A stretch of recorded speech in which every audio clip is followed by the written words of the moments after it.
Salut tout le monde, on va commencer par lancer Archicad, donc on va faire un double clic.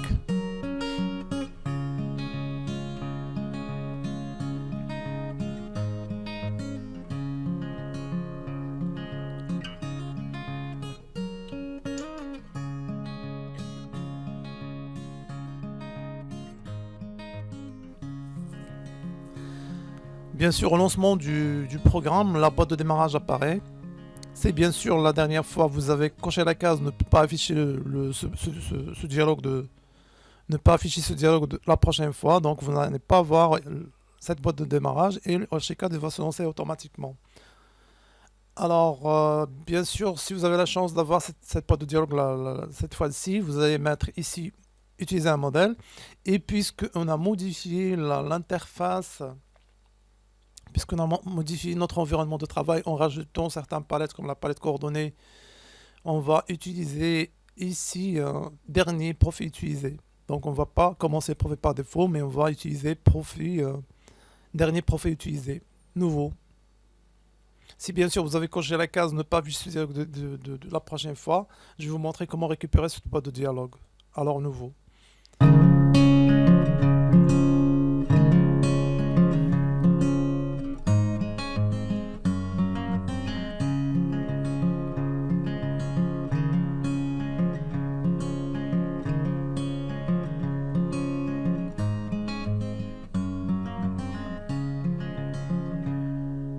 D'accord, alors voilà, le programme est lancé avec les modifications qu'on a apportées la dernière fois, comme l'ajout de la barre de coordonnées et comme l'ajout de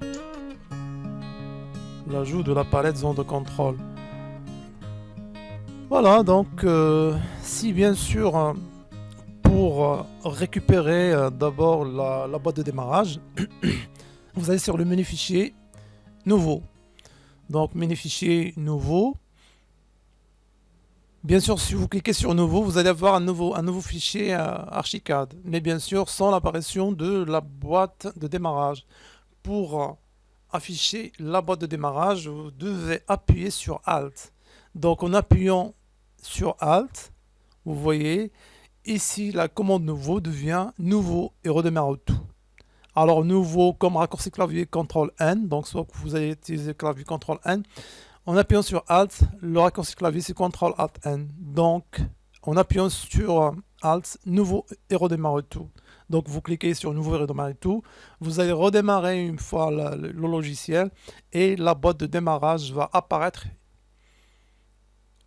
Alors n'oubliez pas, lorsque la boîte de démarrage apparaît, de cocher pour l'environnement de travail utilisateur. Bien sûr, les options, vous utilisez un modèle, vous utilisez modèle par défaut. Voilà, donc une fois lancé, premièrement, on va supprimer tous les symboles qui se trouvent sur l'écran. D'accord, pour le moment, on n'aura pas besoin des symboles. On va cliquer en utilisant l'outil flèche, bien sûr. Cliquez d'abord sur l'outil flèche, cliquez en endroit et essayez avec votre souris de dessiner un rectangle en utilisant sa diagonale. Sur l'autre côté, vous allez cliquer et tous les éléments ils sont sélectionnés. Après, utilisez supprimer du clavier. Alors une boîte d'alerte vous demande est-ce que vous voulez vraiment supprimer les points de vue. Alors là, vous allez dire que oui, on va supprimer point de vue. Bien sûr, une autre alerte vous demande est-ce que vous voulez vraiment supprimer parce que c'est irréversible. Vous allez dire oui, supprimer quand même. Voilà. Et tous les symboles, ils sont supprimés. Vu que pour le moment, on n'aura pas besoin de ces symboles. Alors là, avant de commencer à dessiner, il faut faire très attention au format de curseur. On appelle ça le curseur intelligent.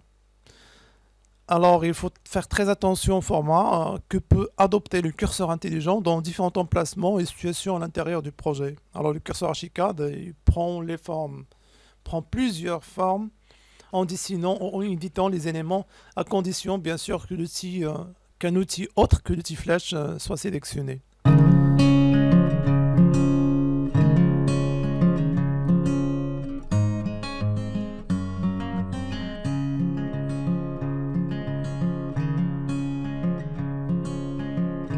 Par défaut, la flèche ou bien le curseur est sous forme de flèche noire. D'accord. Pour dessiner, on va pas utiliser les formes 3D. Donc on va commencer à dessiner en utilisant les formes 2D. On va commencer avec l'outil le plus simple possible, c'est l'outil Line. Alors, en mettant le curseur au-dessus la commande Line de la boîte à outils, la ligne se met en surbrillance, vous cliquez, voilà, on a activé l'outil Line. Alors au départ, c'était l'outil flèche qui est actif. Alors les informations ici affichent les informations concernant l'outil flèche. Si vous cliquez sur l'outil Line, la zone information affiche les commandes ou bien les réglages de l'outil Line. Bien sûr, il en a nombreux. Vous pouvez tourner la molette pour retrouver les réglages qui sont cachés. D'accord, donc on va commencer à dessiner. Alors l'outil Line, il nous permet 4 choix. Soit d'utiliser une géométrie simple, soit il nous permet d'utiliser une géométrie enchaînée, soit de dessiner un rectangle, ou bien de dessiner un rectangle orienté. On va commencer avec dessiner une géométrie simple. Pour dessiner sur Archicad, c'est très simple. Vous allez d'abord le format de curseur. D'abord, le format de curseur devient un signe croix, puis un signe plus, indiquant qu'on va commencer les opérations de dessin. Alors, cliquez avec le bouton gauche. Le curseur devient crayon noir. Bien sûr, vous bougez la souris et le segment. Vous pouvez dessiner un segment dans n'importe quel sens voulu. En haut, en bas, à gauche, droite. Donc, vous cliquez un deuxième point. Déjà, le curseur devient stylo vide, ou bien crayon vide. Vous cliquez, et voilà, on a dessiné notre premier segment sur le logiciel Archicad. Donc, c'est simple, le dessin avec l'outil Line. Vous cliquez, premier point, deuxième point, vous cliquez, vous déplacez le curseur pour dessiner un deuxième point dans n'importe quel sens. D'accord, en bas, en haut, à droite, à gauche.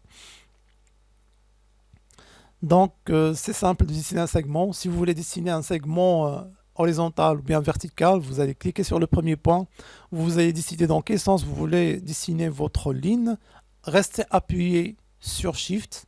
Donc il contraint le curseur à se déplacer uniquement horizontalement.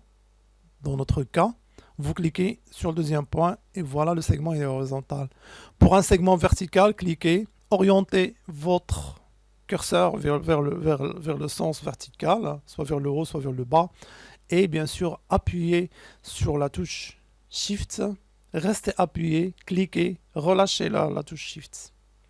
Donc c'est simple de dessiner d'une manière horizontale. Pour dessiner dans n'importe quel sens, il suffit de cliquer sur le premier point, orienter votre souris et cliquer sur le deuxième point. Et voilà, on a ici un segment. D'accord, avant de continuer à dessiner, on va apprendre à sélectionner d'abord. Et ensuite, on va revenir sur les opérations de dessin. Pour sélectionner, il faut choisir l'outil de sélection qui est l'outil flèche. Donc, vous cliquez ici sur le menu flèche. La zone information affiche les quelques réglages de l'outil flèche. Le curseur devient une flèche noire. Vous allez mettre le curseur dessus l'élément. Donc, vous mettez le curseur.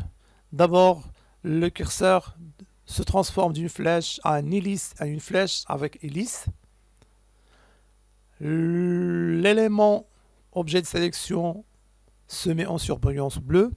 Une étiquette apparaît pour nous informer sur l'élément qu'on est en train de sélectionner. Vous cliquez sur l'élément est sélectionné. Donc, un élément sélectionné, on peut distinguer parmi autres avec la couleur déjà de sélection et les poignées. Donc, des poignées ou bien des points de sélection. D'accord. Donc, pour sélectionner un autre élément, Vous mettez le curseur dessus, cliquez, l'élément est sélectionné. Voilà, mettez le curseur dessus l'élément se met en surbrillance, d'abord une surbrillance bleue, et l'étiquette, vous cliquez, l'élément est sélectionné, donc les points de sélection indiquent que c'est un élément sélectionné. Comme vous constatez, lorsque vous cliquez sur un élément pendant qu'un élément est sélectionné, le premier il est désélectionné. Alors pour ajouter à la sélection, vous restez appuyé sur Shift pendant l'opération de sélection. Donc vous pouvez ajouter des éléments au jeu de sélection. Pour ôter l'élément de la sélection, la même chose, cliquez sur l'élément sélectionné sera désélectionné. Donc si un élément n'est pas sélectionné, sera sélectionné. Si vous cliquez sur un élément sélectionné, sera désélectionné, bien sûr, en appuyant toujours sur la touche du clavier Shift. Pour désélectionner tout, cliquez sur un endroit vide. Alors, première chose que je préfère, les points qui indiquent que l'élément est sélectionné, les points noirs, on va changer la couleur. Donc, on va opter pour une autre couleur que le noir. D'accord? On va mettre là une couleur rouge. Le menu options, environnement de travail, sélection et information éléments. Alors, couleur, point et zone de sélection noir, vous cliquez ici, on va choisir le rouge. Donc, on va prendre ici un rouge, ou bien on va écrire ici, on va mettre ici 0, le bleu 0 et le rouge 255. OK, voilà, je mets OK. Lorsque je sélectionne un élément, les points de sélection sont rouges. Donc, bien sûr, la surbrillance, elle est bleue, mais le temps pour la surbrillance, oui. Regardez, je mets ma option, environnement de travail, sélection et information éléments, surbrillance élément avant sélection. Donc avant de faire la sélection, l'élément se met en surbrillance. Alors, le surbrillance apparaît après une seconde. Bon, une seconde c'est trop, on met uniquement 0,1 seconde. Ok, donc une fois que vous mettez le curseur dessus, l'élément se met automatiquement en surbrillance. Donc on ne va pas attendre toute une seconde, uniquement le 1/10 d'une seconde, la surbrillance apparaît. L'étiquette, oui, bien sûr, si l'étiquette vous dérange, vous pouvez enlever l'étiquette. Alors menu options, environnement de travail, options et information éléments. Alors ici, activer étiquette information élément. Vous pouvez désactiver l'étiquette de l'élément. Vous mettez OK. Donc l'élément se met en surbrillance, mais l'étiquette n'apparaît pas. Bon, pour moi, je préfère ne pas afficher l'étiquette. Alors en faisant la sélection, les points de sélection ils sont rouges. Oui, vous pouvez personnaliser également les couleurs. Les couleurs de la surbrillance bleue, la sélection vert, si vous n'aimez pas ces couleurs, vous pouvez changer ici, environnement, sélection et information éléments. Donc le vert et le bleu, vous pouvez changer. Pour la surbrillance, le bleu, vous pouvez changer. Le contour gras de l'élément, si vous ne voulez pas que les éléments deviennent gras pendant la surbrillance, vous pouvez décocher cette case. Vous pouvez changer toutes les couleurs. Et ceci, c'est simple. Donc la surbrillance, contour. Je mets OK pour accepter. Uniquement, on va faire les quelques modifications que je viens de faire. Donc lorsque vous cliquez, il y a les poignées rouges. Pour sélectionner plusieurs éléments à la fois, on va utiliser un rectangle de sélection. D'accord? Donc on va dessiner un rectangle imaginaire. Donc on va cliquer à un endroit vide et on va essayer de dessiner un rectangle autour des éléments besoin de sélectionner. Vous cliquez à l'endroit, au point situant d'une manière diagonale au premier point dessiné, cliquez et tous les éléments sont sélectionnés. D'accord? Donc soit que vous mettez le rectangle de sélection de la gauche vers la droite, ou bien de la droite vers la gauche. Ça revient au même. Donc, vous pouvez sélectionner quelques éléments. Par exemple, ces trois éléments, vous pouvez sélectionner. Faites votre choix pour la sélection en utilisant un rectangle de sélection. Alors, concernant le rectangle de sélection, pour sélectionner plusieurs éléments à la fois en dessinant un rectangle de sélection, on a quelques réglages dans la zone information. D'accord? Alors, parmi les réglages de la sélection, lorsque vous cliquez ici, vous avez deux types de flèches, une flèche noire et une flèche blanche. Alors, bien sûr, nous, pour la sélection, on utilise la flèche noire. Alors, menu flèche, flèche blanche, vous voyez que vous pouvez pas sélectionner avec la flèche blanche. Déjà, le curseur, lorsque vous essayez de sélectionner une étiquette, vous dit que ce type d'élément ne possède pas de facettes, ou d'arrêt pouvant être sélectionnés. Donc, ce genre de sélection, c'est pour les objets qui ont des facettes. Pour nous, en sélection des lignes, donc on va utiliser uniquement la sélection normale avec l'outil de sélection flèche noire. Pour sélectionner en utilisant le rectangle de sélection, on a trois possibilités. Sélection partielle, c'est la sélection partielle. Donc la première, c'est la sélection partielle. C'est-à-dire que l'élément touché par la zone de sélection sera sélectionné. Donc soit l'élément figure complètement à l'intérieur de la zone de sélection, ou bien juste touché par la zone de sélection et sera sélectionné. D'accord? Donc c'est la méthode partielle. Ou bien la méthode entière, c'est-à-dire que l'élément doit figurer entièrement, la deuxième, l'élément doit figurer entièrement à l'intérieur de la zone de sélection pour qu'il soit sélectionné. S'il est juste touché partiellement par la zone de sélection, il ne sera pas sélectionné. Donc, impérativement, il faut que l'élément figure entièrement à l'intérieur de la zone de sélection pour qu'il soit sélectionné. D'accord? Si vous touchez uniquement l'élément, il ne sera pas sélectionné.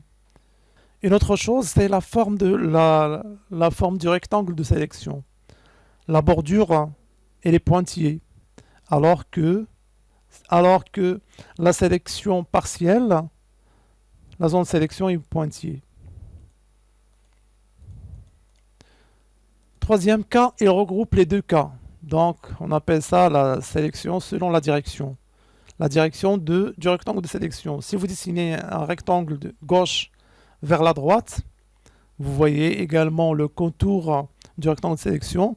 Ça, c'est la sélection totale. L'élément doit figurer totalement à l'intérieur. S'il ne figure pas totalement à l'intérieur, non. Si vous dessinez le rectangle de sélection droite vers la gauche, vous avez le premier cas, c'est-à-dire si l'élément est touché par la zone de sélection, il sera sélectionné. On va travailler avec la première pour le moment. Ici, le rectangle de sélection, vous pouvez travailler avec d'une manière polygonale. Regardez, je peux par exemple sélectionner tous les éléments qui entourent cet élément et sans sélectionner l'élément de l'intérieur. Soit rectangulaire, donc vous dessinez un rectangle, cliquez sans rester appuyé bien sûr, et ça c'est un rectangle. Alors ça, ici, le troisième cas, c'est rectangle orienté, donc vous cliquez, vous allez dessiner un rectangle orienté. Dessinez d'abord l'angle d'orientation et ensuite vous allez dessiner le rectangle. D'accord, on va prendre la deuxième. D'accord, pour sélectionner tout, vous allez mettre CTRL A pendant que l'outil flèche. CTRL A et on va sélectionner tout. Pour supprimer des éléments, cliquez sur un élément. Pour sélectionner, utilisez support du clavier. Sinon, vous allez sélectionner tous les éléments et supprimer. CTRL Z permet de rétablir la sélection. D'accord. CTRL A permet de tout sélectionner et support du clavier permet de supprimer tout. Alors je m'arrête là, je continue la vidéo prochaine, à bientôt.